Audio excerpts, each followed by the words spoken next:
Welcome to బీజేటీవీ. ముందుగా headlines చూద్దాం. తమిళనాడులో చంద్రబాబు ప్రచారంపై రాజకీయ చర్చలు. అభివృద్ధి దృక్పథాన్ని వివరించిన చంద్రబాబు ప్రసంగం. మోదీ నాయకత్వంపై ప్రశంసలు కురిపించిన చంద్రబాబు. జాతీయ రాజకీయాలపై ప్రభావం చూపుతున్న వ్యాఖ్యలు.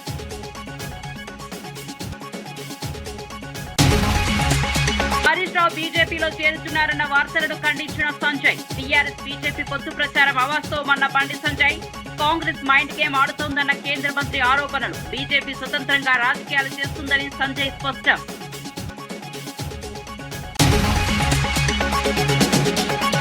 దస్తగిరి కేసులో జగన్ పాత్రపై మంత్రి పార్థసారథి ఆరోపణలు. నేర రాజకీయాలు రాష్ట్రానికి ప్రమాదమన్న మంత్రి. పూర్తి విచారణ జరపాలని డిమాండ్ చేసిన పార్థసారథి. కేసులో నిజాలు వెలుగులోకి రావాలని మంత్రి పిలుపు. ఆర్టీసీ సమస్యలపై ప్రభుత్వం సానుకూలంగా ఉందన్న పొన్నం. కార్మిక డిమాండ్లపై కమిటీ ఏర్పాటు చేశామన్న మంత్రి వ్యాఖ్యలు. నివేదిక ఆధారంగా చర్యలు తీసుకుంటున్నామన్న పొన్నం ప్రభాకర్. ఆర్టీసీ బలోపేతమే ప్రభుత్వ లక్ష్యమన్న మంత్రి స్పష్టం.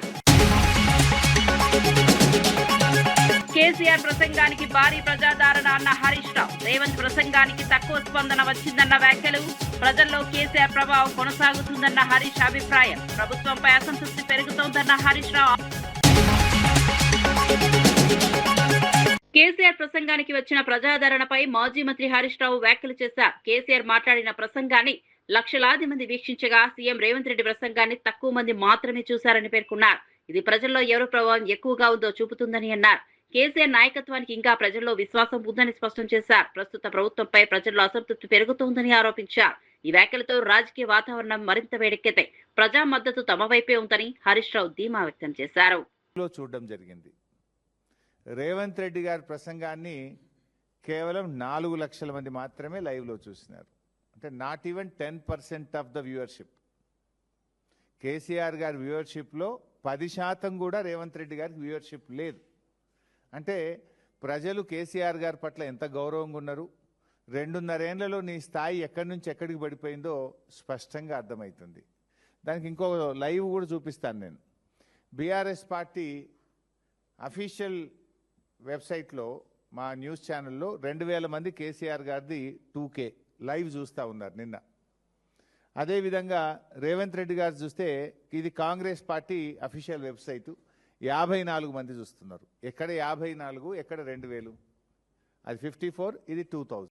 ఆర్టీసీ కార్మికుల డిమాండ్లపై ప్రభుత్వం సానుకూలంగా ఉందని మంత్రి పొన్నం ప్రభాకర్ తెలిపారు. ప్రయాణికులకు ఇబ్బందులు కలగకుండా సమస్యలను పరిష్కరించడమే ప్రభుత్వ లక్ష్యమని అన్నారు. కార్మికుల సమస్యలను పరిశీలించేందుకు 4 అధికారులతో కమిటీ ఏర్పాటు చేసినట్లు వెల్లడించారు. ఉద్యోగులు తమ సమస్యలను కమిటీ ముందు వినిపించాలని సూచించారు. నివేదిక ఆధారంగా ప్రభుత్వం చర్యలు తీసుకుంటుందని చెప్పారు. ప్రతిరోజు లక్షలాది మంది ఆధారపడే ఆర్టీసీ సంస్థను బలోపేతం చేయడమే లక్ష్యమని స్పష్టం చేశారు.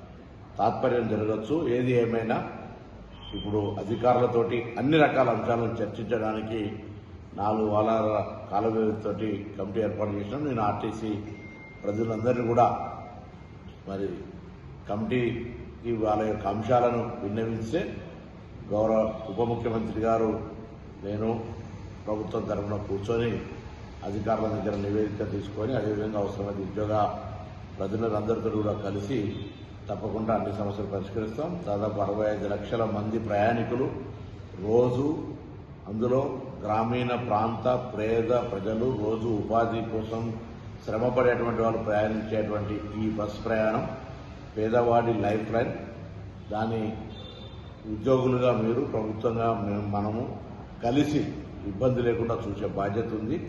తప్పకుండా వాళ్ళకు సంబంధించినటువంటి సంక్షేమము, ఉద్యోగులది, ప్రయాణికుల సౌకర్యము, సంస్థ పరిరక్షణ తప్పకుండా చూస్తాం. కాబట్టి ఎటువంటి బేసిజన్ పోకుండా అధికారులకు సంబంధించినటువంటి సమస్యలన్నీ నివేదించమని వారితో అందరూ కూడా ఉన్నత అధికారులు వాళ్ళ ద్వారా ప్రభుత్వంకు నివేదిక తీసుకొని వాటన్నింటినీ పరిష్కారం చేయడం జరుగుతుందని నేను విజ్ఞప్తి చేస్తున్నాను. మంగళగిరిలో నిర్వహించిన మీడియా సమావేశంలో మంత్రి పార్థసారథి దస్తగిరి హత్య కేసుపై కీలక ఆరోపణలు చేశారు. ఈ ఘటనలో జగన్మోహన్ పాత్రపై తీవ్ర సందేహాలు వ్యక్తం చేస్తూ ఆయన రాజకీయ శైలిని విమర్శించారు. నేర రాజకీయాలు రాష్ట్రానికి ప్రమాదకరమని పేర్కొంటూ బాధ్యతాయుత నాయకత్వం అవసరమని అన్నారు. ఈ కేసులో పూర్తిస్థాయి విచారణ జరగాలని, నిజాలు వెలుగులోకి రావాలని డిమాండ్ చేశారు. మీడియా సమావేశం ద్వారా ప్రజల దృష్టిని ఈ అంశంపై మళ్లించే ప్రయత్నం చేశారు. ప్రజల్ని బెదిరించి కారు చౌకగా అమాయకుల్ని బెదిరించి వాళ్ళ దగ్గర నుంచి వాళ్ళని చిత్రహింసలు చేసి భూములన్నీ కూడా లాక్కున్న విషయం ఈరోజు అందరూ కూడా చెప్పుకుంటున్నారని చెప్పేసి తెలియజేస్తా ఉన్నాను. ఇది వాస్తవం కాదా చెప్పమని చెప్పేసి కూడా నేను అడుగుతా ఉన్నా. నేను దస్తగిరి గారి ఇంట్లో దాదాపు 150-175 డాక్యుమెంట్స్ దొరికినాయి అంటే 5 సంవత్సరాల్లో వీళ్ళు చేసిన పరిపాలన ఏంటి, కడపలో చేసిన కార్యక్రమాలు ఏంటో కూడా స్పష్టంగా అర్థమవుతాయని చెప్పేసి కూడా నేను ఈ సందర్భంగా నేను తెలియజేస్తామని నేను. మరి అంతేకాదు, ఈయన కడప జిల్లా గూడూరు దగ్గర జగన్మోహన్ రెడ్డి గారి మేనమామ రవీంద్రనాథ్ రెడ్డి గారికి ఒక బ్రహ్మాండమైన గృహాన్ని నిర్మించిన విషయం వాస్తవా కాదా? ఇప్పుడు కూడా గృహప్రవేశం జరగలేదు. అది వాస్తవా కాదా అని చెప్పేసి నేను ప్రశ్నిస్తా ఉన్నా. నేను దస్తగిరికి మాకు సంబంధం లేదని చెప్పేసి కడప వైసీపీ నాయకులు చెప్పే దమ్ముందా అని చెప్పేసి కూడా అడుగుతా ఉన్నాను ఆయనకి. అంతేకాకుండా రామాంజరెడ్డి పేరు మీద 30 దాకా డాక్యుమెంట్స్, ఎవరు రవీంద్రనాథ్ రెడ్డి గారి కుమారుడి పేరు మీద 30 డాక్యుమెంట్స్, రవీంద్రనాథ్ రెడ్డి సతీమణి గారు అరుణ్ కుమార్ గారి పేరు మీద మరికొన్ని డాక్యుమెంట్లు. వీళ్ళంతా ఎవరికి బినామీలు అని ప్రజలు ఆలోచించాల్సిన అవసరం ఉందని చెప్పేసి మనం చేస్తాను. వైసీపీ నాయకులు కార్యకర్తలు కూడా ఆలోచించుకోవాలి. ఈ విధానం ప్రజాస్వామ్యంలో అంటే ఎంతో కొంతమంది అయినా సరే ప్రజాస్వామ్యాన్ని గౌరవించే వాళ్ళు ఈ పార్టీలో ఉంటారని చెప్పేసి ఆలోచనతో నేను మాట్లాడుతున్నాను. నేను అసలు ఈ విధానాల్ని మీరందరూ ఆమోదించగలరా అని చెప్పేసి అడుగుతా ఉన్నా. నేను నాగుపాము నీడ కిందుండి ఏదో నీడలో ఉన్నామని చెప్పేసి బీజేపీలో హరీష్ రావు చేరుతారన్న వార్తలను కేంద్ర మంత్రి బండి సంజయ్ ఖండించారు. బీఆర్ఎస్ బీజేపీ మధ్య పొత్తు కోసం హరీష్ ప్రయత్నిస్తున్నారని వస్తున్న ప్రచారం అవాస్తవమని అన్నారు. కాంగ్రెస్ ఈ విషయంపై మైండ్ గేమ్ ఆడుతోందని విమర్శించారు. బీజేపీ ఎప్పుడూ స్వతంత్రంగా రాజకీయాలు చేస్తోందని, ఎవరితోనూ రాజీ పడదని స్పష్టం చేశారు. గతంలో కాంగ్రెస్ బీఆర్ఎస్ కలిసి పనిచేసిన సందర్భాలను గుర్తు చేశారు. ప్రజలను గందరగోళానికి గురి చేయడానికి తప్పుడు ప్రచారం జరుగుతోందని పేర్కొన్నారు. సార్, సంజయ్ గారు ఇప్పుడు బీజేపీ నేతలతోని హరీష్ రావు భేటీ అయినాడని చెప్పేసి నిన్న బాగా ప్రచారం జరిగింది కదా, మీతో వాళ్ళ కాంగ్రెస్ పార్టీలో ద్వంద్వ విధానాలు. ఒక ఆయన ఎవరు తెలుసా, అలిగిపోయారు జీవన్ రెడ్డి చేరికను ఇద్దరు ఒప్పుట్లేదు, అలిగిపోయారని ఒక ఆయన అంటాడు. ఇంకో ఆయన అంటాడు బీజేపీలో హరీష్ రావు చేయడానికి వెళ్ళని ఇంకో ఆయన అంటాడు. రాష్ట్ర ముఖ్యమంత్రి ఏమంటాడు, ఏడాడ కలిసిండు, ఎవరో కలిసిండు, బీఆర్ఎస్ కును బీజేపీకి అలయన్స్ కోసం పోయినాడు. హరీష్ రావు అనే వ్యక్తి అలిగిపోయిందని వీళ్ళే అంటారు బీఆర్ఎస్ పార్టీ మీద. అలిగిపోయిన వ్యక్తి బీఆర్ఎస్ కు బీజేపీ అలయన్స్ కోసం ప్రయత్నం చేస్తాడా? అలిగిపోయిన వ్యక్తి బీఆర్ఎస్ తోని ఇది అనేది ప్రజల వాళ్ళు నమ్మలేరే. ఇక మీరు అడుగు పని చేయరు. ఎందుకంటే ఇప్పుడు మీరు ముసలిపోయారు, మేము ముసలిపోయాం. ఇప్పుడు 2014 స్టార్ట్ చేశారు బీజేపీ బీఆర్ఎస్ ఒకటే అలయన్స్. ఎక్కడ అలయన్స్? కాంగ్రెస్ బీఆర్ఎస్ కలిసి పోటీ చేసింది. మళ్ళీ చెప్తున్నాను, కాంగ్రెస్ బీఆర్ఎస్ కలిసి పోటీ చేసింది, కలిసి అధికారాన్ని పంచుకున్నారు. టీడీపీ బీఆర్ఎస్ కలిసి పోటీ చేశారు, కలిసి అధికారం పంచుకున్నారు. మేము ఎప్పుడన్నా టీడీపీ బీఆర్ఎస్ తోని కలిసి పోటీ చేసినామా? ఎప్పుడన్నా కలిసి అధికారం పంచుకున్నామా? వాళ్ళు తెలంగాణ రాష్ట్రంలో, ఆంధ్రప్రదేశ్లో అధికారం పంచుకున్నారు, ఢిల్లీలో అధికారం పంచుకున్నారు. కేంద్ర మంత్రి అయ్యాడు ముఖ్యమంత్రి, కేసీఆర్ కేంద్ర మంత్రి అయ్యాడు. ఎవరు గవర్నమెంట్లో అయ్యాడు? తెలంగాణ రాష్ట్రంలో టీఆర్ఎస్ పార్టీ నాయకులు మంత్రులు అయ్యారు. ఎవరు గవర్నమెంట్లో అయ్యారు? కాంగ్రెస్ అప్పుడు టీఆర్ఎస్ కలిసింది కదా, మేము కలిసాం ఎప్పుడైనా? సార్, ఇప్పుడు కలిసి ఉండేది మీరు, రేపు కలిసేది మీరు. ఇప్పుడు రేవంత్ రెడ్డి భయం అదే కదా. తమిళనాడు ఎన్నికల ప్రచారంలో సీఎం చంద్రబాబు చేసిన వ్యాఖ్యలు రాజకీయ వర్గాల్లో చర్చనీయాంశమయ్యాయి. చెన్నైలో చేసిన ప్రసంగాల్లో అభివృద్ధి, మౌలిక వసతులపై తన దృష్టిని వివరించారు. ప్రధాని మోదీ దృష్టి దేశ అభివృద్ధిపై ప్రశంసలు కురిపించారు. తెలుగు రాష్ట్రాల్లో విమానాశ్రయాల అభివృద్ధిపై కూడా ప్రస్తావించారు. ఈ వ్యాఖ్యలు ప్రాంతీయ రాజకీయాలతో పాటు జాతీయ రాజకీయాలపై కూడా ప్రభావం చూపుతున్నాయి. మద్దతుదారులు ఆయన అభివృద్ధి దృక్పథాన్ని స్వాగతిస్తుండగా, విమర్శకులు రాజకీయ ఉద్దేశాలను ప్రశ్నిస్తున్నారు. Always is thinking what is happening globally, how to do beyond global best practices, either administration, either reforms, either technology, you name anything. That is where I am admiring him. Long back, 30 years back, I started technology, majority you are aware. I am asking, today where is Chennai? Chennai airport, one of the oldest airport. Recently they developed again airport. Is it comparable to Hyderabad and Bangalore? When I developed Hyderabad, that is during Vajpayee period, then Bangalore also followed me. That model, after I got that model, that is a PPP model.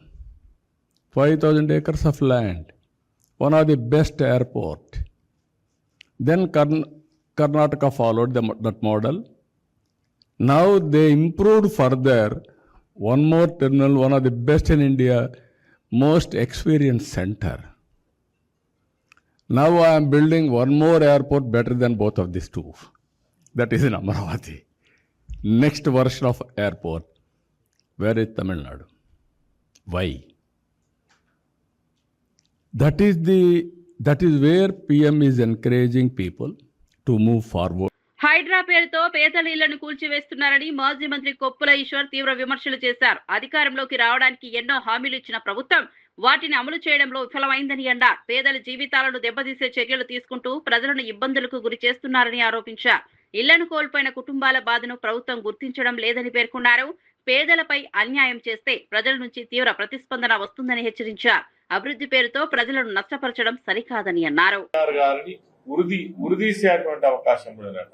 Telangana రాష్ట్రాన్ని సాధించినందుక 14 సంవత్సరాలు ఉద్యమం చేసినందుక రాష్ట్రానికి ముఖ్యమంత్రి అయి ఈ రాష్ట్రం ఎడారిగా ఉన్నటువంటి రాష్ట్రంలో పుష్కలంగా నీళ్లు తీసుకొచ్చినందుక, గొప్పగా పంటలు పండించినందుక, దేశంలో ఎక్కడ లేనటువంటి రైతు బంధు అనే పథకాన్ని ఇక్కడ ప్రవేశపెట్టి 80 లక్షల మందికి పంట పెట్టుబడి సహాయం చేసినందుక, 200 ఉన్నటువంటి పెన్షన్ 2000 చేసినందుక, 24 గంటల కరెంట్ ఇచ్చినందుక, పండించిన వడ్లను మొత్తం కొన్నందుక, గ్రామాలను మొత్తం అభివృద్ధి చేసినందుక, ఈ రాష్ట్రాన్ని సస్యశ్యామలం చేసినందుక ఉరియాలి కేసీఆర్ ను. నేను ఈ సందర్భంగా అడుగుతున్నా ముఖ్యమంత్రి రేవంత్ రెడ్డిని, అసలు నిన్ను ఎన్నిసార్లు ఉరియాలి?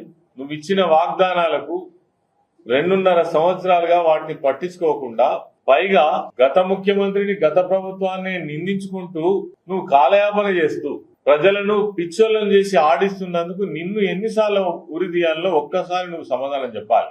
నువ్వు ఈ రాష్ట్రంలో ముఖ్యమంత్రి కావడం కోసం ఎన్ని అబద్ధాలు ఆడినావు, ఎన్ని మాయమాటలు చెప్పినావు, ఎన్ని తప్పుడు వాగ్దానాలు చేసినావు. 420 హామీలు ఇస్తావా? ఒక్క హామీ అమలు చేసినావా? 6 గ్యారంటీలలో ఒక్క గ్యారంటీ అన్నా సజావుగా ఇయ్యాల అమలు చేసినావా? నీకు సిగ్గుందా అసలు మాట్లాడేందుకు? కేసీఆర్ గారిని పట్టుకొని మనిషివా నువ్వు మాట్లాడేందుకు? ఆయన సమాధి మీద నీ జెండా పెడతావా? నీ సమాధి మీద జెండా పెట్టి, నీ సమాధి మీద ప్రజలు తొక్కేటువంటి రోజులు దగ్గరనే ఉన్నాయి. గుర్తు పెట్టుకో రేవంత్ రెడ్డి. నోరు ఉంది కదా అని ఏది పడితే అది మాట్లాడు కాదు. అంటే ఈ హరాస్మెంట్ మాటలే చేస్తున్న జాలగాను. ఇప్పటికే వేల మంది జీవితాలతోటి నీ హైడ్రా పేరు మీద హైదరాబాద్ లో కావచ్చు, రాష్ట్రంలో ఇతర ప్రాంతాల్లో కావచ్చు, నువ్వు హైడ్రా పేరు చెప్పి పేద ప్రజల ఉసురు తీస్తున్నది చాలదా? ఈ దొక్కుతున్నావు కదా, నువ్వెవరు దొక్కుతున్నావు? పై వచ్చిన ఆరోపణలను పూర్తిగా ఖండిస్తూ ఏపీ ఎంప్లాయీస్ మాజీ అధ్యక్షుడు వెంకట్రామరెడ్డి స్పందించారు. తాను ఎలాంటి తప్పు చేయలేదని, తనపై ఆరోపణలకు ఎలాంటి ఆధారాలు లేవని స్పష్టం చేశారు. ప్రభుత్వం అధికారంలో ఉందని, తనను అన్యాయంగా డిస్మిస్ చేసిందని ఆరోపించారు. ఉద్యోగులకు ఇవ్వాల్సిన ప్రయోజనాలు ఇవ్వడం లేదని, ఉద్యోగ సంఘాలు నిరసనలు చేస్తున్నాయని గుర్తు చేశారు. గతంలో తాను ఉద్యోగుల ప్రయోజనాల కోసం పనిచేశానని తెలిపారు. ఇలాంటి చర్యలతో తనను భయపెట్టలేరని స్పష్టం చేశారు. చట్టపరంగా పోరాటం చేసి నిజాన్ని బయట పెడతానని అన్నారు. నేను ప్రభుత్వానికి వ్యతిరేకంగా అంటే గత ఎన్నికల్లో ప్రచారం చేసిన ఒక ఆరోపణతో నన్ను డిస్మిస్ చేయడం జరిగింది. అయితే నా మీద కేసు 2 సంవత్సరాల నుంచి ఉంది. కడప కలెక్టర్గా రిపోర్ట్ ఇచ్చి కూడా 8 సంవత్సరాలు అయింది. ఇప్పుడు ఎందుకు ఇచ్చింది అనేది మనందరూ ఉద్యోగులందరూ కూడా ఆలోచించాలని చెప్పి కోరుతున్నా. ఎందుకంటే మొన్న ఆదివారం రోజు అన్ని ఉద్యోగ సంఘాల నాయకులు, ఏపీ ఎన్జీఓ అధ్యక్షుడు విద్యాసాగర్ గారు, రాష్ట్ర వ్యాప్తంగా ఆర్టీసీ కార్మికులు సమ్మెకు దిగిన నేపథ్యంలో జేఏసీ చైర్మన్ వెంకన్న ప్రభుత్వంపై తీవ్ర అసంతృప్తి వ్యక్తం చేశారు. కార్మికుల సమస్యలపై ఎన్నిసార్లు విజ్ఞప్తి చేసినా ప్రభుత్వం స్పందించలేదని విమర్శించారు. గత బీఆర్ఎస్ ప్రభుత్వం విధించిన ఆకాంక్షలనే ప్రస్తుత ప్రభుత్వం కొనసాగిస్తోందని ఆరోపించారు. ఆర్టీసీ సంస్థల్లో ప్రజాపాలన లేకుండా నిర్ణయాలు తీసుకుంటున్నారని అన్నారు. ఉద్యోగుల సంక్షేమం, జీతాలు, భద్రత వంటి కీలక అంశాలు నిర్లక్ష్యం అవుతున్నాయని పేర్కొన్నారు. సమస్యలు పరిష్కరించే వరకు సమ్మె కొనసాగుతుందని హెచ్చరించారు. ప్రజలకు ఇబ్బందులు కలగకూడదని కోరుతూ ప్రభుత్వం వెంటనే చర్చలకు రావాలని డిమాండ్ చేశారు. ఎలాంటి స్పందన వారి నుండి రాలేదు. మార్చి 13 తారీఖున సమ్మె నోటీసు జేసీ ఆధ్వర్యంలో ఇస్తే దాదాపుగా 40 రోజులు 41 రోజు కావస్తున్నప్పటికీ ఈ రోజు వరకు కూడా ప్రభుత్వం నుంచి ఎలాంటి స్పందన కానీ సమ్మె నివారణ చర్యలు చేపట్టాలనే ఒక ఆలోచన ఈ ప్రభుత్వానికి రాకపోవడం పట్ల మేమంతా విచారం వ్యక్తం చేస్తున్నాం. గత బీఆర్ఎస్ ప్రభుత్వ హయాంలో పెట్టినటువంటి ఆంక్షలనే ఇప్పటికీ ఈ ప్రభుత్వం కొనసాగిస్తున్నది. కాబట్టి ఆర్టీసీలో ప్రజాపాలన అనేది లేదు. కేవలం ఇప్పుడు బీఆర్ఎస్ ప్రభుత్వం అనుసరిస్తున్నటువంటి పాలనే ఇప్పుడు ఉన్నది. ఈరోజు మన పూర్వీకులు మీరు మేమందరం కష్టపడి పనిచేసి సంపాదించుకున్నటువంటి ఈ ఆర్టీసీ ఆస్తులను స్థలాలను ఈ ఆర్టీసీ భూములను మొత్తం ప్రైవేటు వ్యక్తులకు దారదత్తం చేస్తుంటే మీకు మనసు ఎట్లా ఒప్పుతుంది? కనీసం కొద్దినన్నా మీరు ఆత్మవిమర్శన చేసుకొని ఈ సమ్మెకు సహకరించవలసిందిగా కోరుతున్నాం. కేసీఆర్ రేవంత్ రెడ్డి ఒకరినొకరు కాపాడుకుంటున్నారని బీజేపీ రాష్ట్ర అధ్యక్షుడు రామచంద్రరావు ఆరోపించారు. ఇద్దరు రాజకీయంగా పరస్పరం సహకరిస్తూ ప్రజలను తప్పుదోవ పట్టిస్తున్నారని విమర్శించారు. కాళేశ్వరం ప్రాజెక్టుపై పూర్తి స్థాయి విచారణకు కాంగ్రెస్ ప్రభుత్వం ముందుకు రావడం లేదని అన్నారు. కేవలం కొన్ని బ్యారేజీలకే విచారణ పరిమితం చేయడం అనుమానాలకు తావిస్తోందని పేర్కొన్నారు. ప్రజలకు నిజాలు తెలియకుండా రాజకీయ ప్రయోజనాల కోసం వ్యవహరిస్తున్నారని ఆరోపించారు. కాంగ్రెస్ బీఆర్ఎస్ సభలు రాష్ట్ర రాజకీయాలపై ప్రభావం చూపవని అన్నారు. మేము ఆ రోజు డిమాండ్ చేస్తే వాళ్ళు వచ్చి ఇక్కడ ఎంక్వైరీ చేస్తే ఇక్కడ ఆ కట్టడాల మీద జరిగినటువంటి ఒక అవకతవకల మీద నాణ్యత మీద మేము మాట్లాడినాం. మీరు అది తీసుకొని ఇంకా దాన్ని ఎంక్వైరీ చేయలేదు. మీకు ఉండొచ్చు కృతజ్ఞతలు, కేసీఆర్ గారిని కృతజ్ఞత ఉండొచ్చు, ఎందుకంటే మేము నోట్ టు ఓటు కేసులో వారు రక్షించారు. ఇప్పుడు మీరు వారిని రక్షించే ప్రయత్నం చేస్తున్నారు కాళేశ్వరంలో. దయచేసి తెలంగాణ ప్రజలతో మీరు ఆడుకోకండి. తెలంగాణ ప్రజలకు వాస్తవాలు చెప్పాలి. మీరు కేవలం ఇద్దరు కూడా భయపడి బీజేపీ యొక్క పెరుగుదలతో భయపడి ఈరోజు ఈ ఇద్దరు కూడా నాటకాలు చేస్తున్నారు. ఒకడు అక్కడ మీటింగ్ పెడతాడు, ఒకడు ఇక్కడ మీటింగ్ పెడతాడు. ఆ మీటింగ్లో పస ఉండదు, ఏముండదు. మీ ఇద్దరు ఒక్కొక్కరు కాలు మొక్కుని ఒకరికొకరు రక్షించుకుంటారు. మా కాలు మొక్కాల్సిన అవసరం ఎవరు లేరు, అవసరం కూడా లేదు. మేము ప్రజల కాళ్ళు మొక్కుతాము. ఇద్దరిని మీరు అర్థం చేసుకున్నారు. బీజేపీకి అవకాశం ఏం చెప్పేసి కూడా నేను తెలియజేస్తాను. నిన్న 2 సభలు కూడా రాజకీయమైన ప్రభావం తెలంగాణ లేదు అని స్పష్టం చేస్తాను. మూసీ పునరుజ్జీవం ప్రాజెక్టు టెండర్లలో అవకతవకలు జరుగుతున్నాయని బీజేపీ నేత రఘునందన్ రావు ఆరోపించారు. కాంట్రాక్టర్లను బెదిరిస్తూ టెండర్లలో పాల్గొనకుండా అడ్డుకుంటున్నారని అన్నారు. కాళేశ్వరం నిర్మాణంలో కీలకంగా ఉన్న అదే సంస్థకు పనులు ఇవ్వడం అనుమానాస్పదమని పేర్కొన్నారు. కాంగ్రెస్ బీఆర్ఎస్ ఒకరినొకరు కాపాడుకుంటున్నాయని విమర్శించారు. అందుకే కాళేశ్వరం ప్రాజెక్టును సిబిఐ విచారణకు ఇవ్వలేదని ఆరోపించారు. ప్రజల డబ్బుతో జరిగే ప్రాజెక్టులో పారదర్శకత ఉండాలని డిమాండ్ చేశారు. పూర్తి స్థాయి విచారణ జరిపి బాధ్యులపై చర్యలు తీసుకోవాలని అన్నారు. ఏదైతుందో అది కాళేశ్వరం కట్టిన సంస్థనే మూసీని కూడా డెవలప్ చేస్తామనేటువంటి పేరు మీద ముందుకు వస్తా ఉంది. ఇద్దరు అట్లే తిట్టుకుంటూ ఉండండి, బట్ కేసులు పెట్టుకోవద్దు, అరెస్టులు చేయొద్దని వాళ్ళ లావాదేవీలన్నింటినీ సాఫ్గా నడుపుతున్నటువంటి సంస్థ కాళేశ్వరం నిర్మాణం లోపల ప్రముఖ పాత్ర పోషించినటువంటి సంస్థ. అందుకని ఈయన సిబిఐ విచారణ ఈయన అడిగాడు, ఆయన అట్లే నడిపిస్తా ఉంటాడు. నిన్న నీళ్ల శాఖ మంత్రి అనుకుంటాడు పోయి చెప్తున్నాడు, దోషులను ఎవరిని వదిలిపెట్టం. ఎన్ని రోజులైంది సార్? జగిత్యాలలో జరిగిన సభపై తెలంగాణ జాగృతి అధ్యక్షురాలు కవిత తీవ్ర వ్యాఖ్యలు చేశారు. వయసైన నేతలను యువకులుగా చూపించడం రాజకీయంగా సరైంది కాదని ఎద్దేవా చేశారు. రాష్ట్రంలో నిజమైన యువతకు అవకాశాలు ఇవ్వకుండా కేవలం కొందరినే ముందుకు తెస్తున్నారని విమర్శించారు. కొత్త రాజకీయ పార్టీ ద్వారా యువతకు మంచి అవకాశాలు కల్పిస్తామని హామీ ఇచ్చారు. బీఆర్ఎస్ పార్టీలో మహిళలకు సరైన గౌరవం లేదని కూడా ఆరోపించారు. యువత మహిళలకు ప్రాధాన్యత ఇవ్వాల్సిన అవసరం ఉందని పేర్కొన్నారు. రాజకీయాల్లో కొత్త మార్పు అవసరమని ప్రజలు కూడా దీనిని గుర్తించాలని అన్నారు. పార్టీలో యూత్ కి మంచి అవకాశాలు ఉంటాయి కాబట్టి యంగ్ పార్టీగా ఉండేటటువంటి కొత్త చేంజ్ తీసుకొచ్చే పార్టీ వైపు ప్రజలు చూడాలని చెప్పి నేను రిక్వెస్ట్ చేస్తా ఉన్నా. ఎట్ ద సేమ్ టైం మీరు బీఆర్ఎస్ పార్టీ పెట్టినటువంటి సభను అబ్జర్వ్ చేసినట్టయితే కేంద్ర ప్రభుత్వాన్ని పల్లెత్తు మాట అనలేదు. జాతీయ పార్టీని అని చెప్పుకునేటటువంటి పార్టీ ఇవాళ దేశవ్యాప్తంగా చర్చ అవుతున్న అంశం ఏంది? మహిళా బిల్లు, డీలిమిటేషన్. ఈ రెండిటి మీద కనీసం పల్లెత్తు మాట అనలేదు. ఆడబిడ్డలకు ఒక భరోసా ఇవ్వలేదు. రాజకీయంగా మీరు ముందుకు రావడానికి మేము నిలబడి ఉంటాం, మీకు అండగా ఉంటాం అనే భరోసా ఇవ్వలేదు. అంటే ఆ పార్టీలో ఆడబిడ్డలకు ఎప్పుడు గౌరవం ఉండదు అనుకోండి, అది వేరే విషయం. కానీ చూస్తే మందేమనుకుంటారు అనడానికన్నా కనీసం మరి మహిళా బిల్లు పోయింది, మేము జాతీయ పార్టీ, దాని మీద మాకు విధానం ఉంటుంది, దీని మీద మేము పోరాటం చేస్తామన్న మాట కూడా బీఆర్ఎస్ పార్టీ మాట్లాడకపోవడం అన్నది నిజంగా శోచనీయం.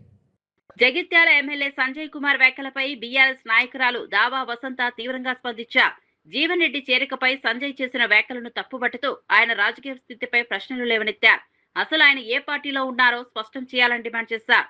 కాంగ్రెస్ కండువా కప్పుకోలేక బీఆర్ఎస్ లో ఉండలేక అయోమయంలో ఉన్నారని ఎద్దేవా చేశారు. పార్టీ నిర్ణయాలను గౌరవించాల్సిన బాధ్యత ప్రతి నాయకుడిపై ఉంటుందంటూ చెప్పారు. కేసీఆర్ తీసుకున్న నిర్ణయానికి పార్టీ శ్రేణులన్నీ మద్దతుగా ఉంటాయని స్పష్టం చేశారు.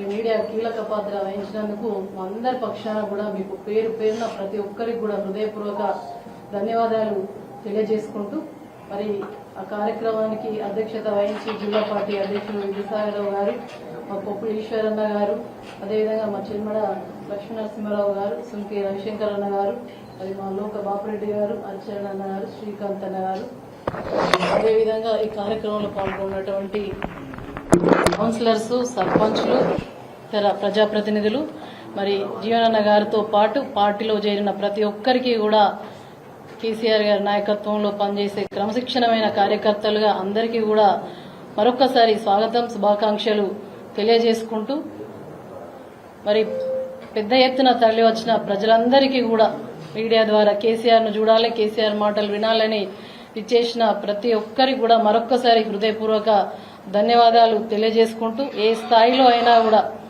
అటు జీవన్ రెడ్డి గారి అభిమానులైనా ఇటు బీఆర్ఎస్ పార్టీ కార్యకర్తలైనా ప్రతి ఒక్కరు కూడా శక్తి వంచన లేకుండా పనిచేసిన ప్రతి ఒక్కరికి కూడా మరొక్కసారి హృదయపూర్వక ధన్యవాదాలు తెలియజేసుకుంటూ ఇదే స్ఫూర్తితోటి అధిష్టానం ఏ కార్యక్రమం ఇచ్చినా కూడా మరి ముందుకు వెళ్లాల్సిందిగా ప్రతి ఒక్కరికి కూడా ఒక కుటుంబంలాగా మనం అందరం కూడా జగిత్యాల జిల్లాను మన పెద్దలందరి ఆధ్వర్యంలో ప్రతి ఒక్క సమస్య మీద ప్రశ్నించే గొంతుకై పోరాడదామని చెప్పేసి తెలియజేసుకుంటూ మరి ఇవాళ నిన్న ఎమ్మెల్యే గారు మాట్లాడుతూ ఉంటే జీవన్ రెడ్డి గారి చేరికనట ఉద్యమకారులు బీఆర్ఎస్ శ్రేణులు అసంతృప్తి వ్యక్తం చేస్తున్నారు అని చెప్పేసి మాట్లాడుతూ ఉన్నారు.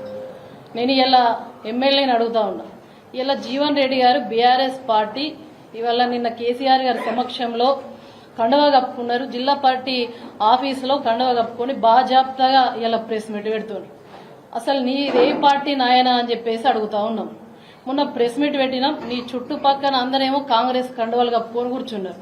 సీఎం రేవంత్ రెడ్డి బీజేపీతో టచ్ లో ఉన్నారని బీఆర్ఎస్ ప్రధాన కార్యదర్శి జీవన్ రెడ్డి ఆరోపించారు. కాంగ్రెస్ లోనే కొనసాగుతానని చెబుతున్నప్పటికీ వాస్తవానికి వేరే రాజకీయ వ్యూహం అమలు చేస్తున్నారని విమర్శించారు. బీజేపీతో సంబంధాలను కొనసాగిస్తూ తన రాజకీయ భవిష్యత్తును సురక్షితంగా ఉంచుకునే ప్రయత్నం చేస్తున్నారని అన్నారు. ఈ అనుబంధానికి చంద్రబాబు మధ్యవర్తిగా వ్యవహరిస్తున్నారని ఆరోపించారు. ప్రజల ముందు ఒకలా లోపల మరోలా వ్యవహరించడం ప్రజాస్వామ్యానికి విరుద్ధమని అన్నారు. ప్రజలు ఈ విషయాలను గమనిస్తున్నారని, త్వరలో నిజాలు బయటపడతాయని చెప్పారు. రాజకీయాల్లో పారదర్శకత అవసరమని నాయకులు తమ వైఖరిని స్పష్టంగా చెప్పాలని డిమాండ్ చేశారు. ఎన్డీఏ ప్రభుత్వం మధ్య బీజేపీ మధ్య ఏదైతుందో వారిది చంద్రబాబు నాయుడు ఉన్నాడు, ఈయన అనుకుంటున్నాడు చంద్రబాబు నాయుడు కాపాడతానని చెప్పాను. కాంగ్రెస్ పార్టీ అధిష్టానం ఇవాళ నిర్వీర్యం నిశ్చితమైనట్టు కనబడుతుంది. మరి ఇన్ని కుట్రలు కుతంత్రాలు చేస్తున్నా కానీ మరి ఎందుకు సైలెంట్ ఉంటుందో అర్థం కావటం లేదని చెప్పండి. రాష్ట్రంలో కాంగ్రెస్ పార్టీ సుస్థిరంగా ఉన్నది, 66 స్థానాలు ఉన్నాయి. నీకెందుకే మళ్ళీ ఇంకా కొత్త సభ్యులు? నీ సభ్యులను నీకు నమ్మకం లేదా? ఎందుకో కాంగ్రెస్ పార్టీ అధిష్టానాన్ని ఏదైతుందో ప్రెషర్ టాక్టిక్స్, నీకంటే కుంపటి ఏర్పాటు చేసుకోవాలి. దయచేసి ఏదైతుందో కనీసం నిన్నటి సభ కేసీఆర్ గారు ఏదైతుందో జగిత్యాల సభ అని చెప్పి జగిత్యాలకి పరిమితం కాదు. వాస్తవం నిన్నటి సభ దీని అంత పెద్ద ఎత్తున మరి కేసీఆర్ గారి అభిమానులు ఎవరు ఊహించిన దానికంటే ఏదైతుందో ఇలా పెద్ద ఎత్తున. తెలంగాణలో బీఆర్ఎస్ పార్టీకి రాజకీయంగా ముగింపు దశ వచ్చిందని ప్రభుత్వ విప్ బాల్మూరి వెంకట్ తీవ్ర వ్యాఖ్యలు చేశారు. కేసీఆర్ జీవన్ రెడ్డిని భేటీని కేవలం రాజకీయ నాటకంగా అభివర్ణిస్తూ ప్రజలను మభ్యపెట్టే ప్రయత్నమని అన్నారు. ప్రజల పట్ల నిజమైన చిత్తశుద్ధి ఉంటే అసెంబ్లీలో చర్చకు రావాలని సవాల్ విసిరారు. కేసీఆర్ పై వ్యక్తిగతంగా కూడా తీవ్ర విమర్శలు చేస్తూ ధైర్యం ఉంటే ప్రజల ముందుకు రావాలని అన్నారు.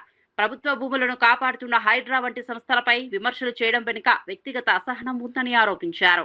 ప్రజలకి మీ వల్ల ఒరిగేదేమీ లేదు, వచ్చేదేమీ లేదు. నిజంగా మీకు చిత్తశుద్ధి ఉంటే, తెలంగాణ ప్రజల పట్ల మీకు అపారమైన గౌరవము ఉంటే నిన్న మీరు ఆ రకంగా మాట్లాడకపోతుండే. నిన్న మీ మాటల్లో కూడా మీ మదము, మీ బలుపు, మీ కొవ్వు చాలా స్పష్టంగా కనబడ్డది. మీరు చేసిన తప్పులకి ప్రజలు మిమ్మల్ని నీలకేసి కొడితే ప్రజలు తప్పు చేసిరని చెప్పి నిన్న కూడా ప్రజలనే నిందిస్తున్నావు, నిన్న కూడా ప్రజల గురించే మాట్లాడుతున్నావు. ఈరోజు కల్వకుంట్ల చంద్రశేఖరరావు దొంగతనం చేసిండని చెప్పి సరే నేను మా పార్టీ నాయకులు మాట్లాడితే రాజకీయ పరంగా విమర్శించారు అనుకోవచ్చు, కానీ కన్న కూతురు కేసీఆర్ కన్న కూతురు తోడబుట్టిన కేటీఆర్ చెల్లె వాళ్ళ కుటుంబ సభ్యురాలు తనే బయటికి వచ్చి అడ్డగోలుగా వాళ్ళని రాక్షసులు రాబందులు తెలంగాణ రాష్ట్రాన్ని ఆగం చేసిర్రని చెప్పి వాళ్ళు మాట్లాడింది. సొంత బిడ్డనే తండ్రి పైన అంత నీచానికి దిగజారి వాస్తవాలు చెప్తుంటే, సొంత కుటుంబ సభ్యులే బయటికి వచ్చి నీ పైన విమర్శలు చేస్తుంటే తెలంగాణ ప్రజలు నిన్ను నమ్మే పరిస్థితి ఉంటుందా? ఒకసారి పునరాలోచించుకోవాలి కేసీఆర్ గారు అలియాస్ దుబాయ్ శేఖర్ గారు. ఇవన్నీ పక్కన పెట్టి నీతి మాటలు మాట్లాడి మీ బీఆర్ఎస్ పార్టీ మీ పార్టీలో ఉన్న కొంతమంది వ్యక్తుల ఒళ్ళు పులకరించనీకి లేదా పార్టీ ఎవరు వీడకుండా కాపాడుకునే ప్రయత్నాలు మీరు ఎన్ని చేసినా కూడా బీఆర్ఎస్ చాప్టర్ అనేది తెలంగాణ రాష్ట్రంలో ముగిసింది. మరిన్ని అప్డేట్స్ కోసం చూస్తూనే ఉండండి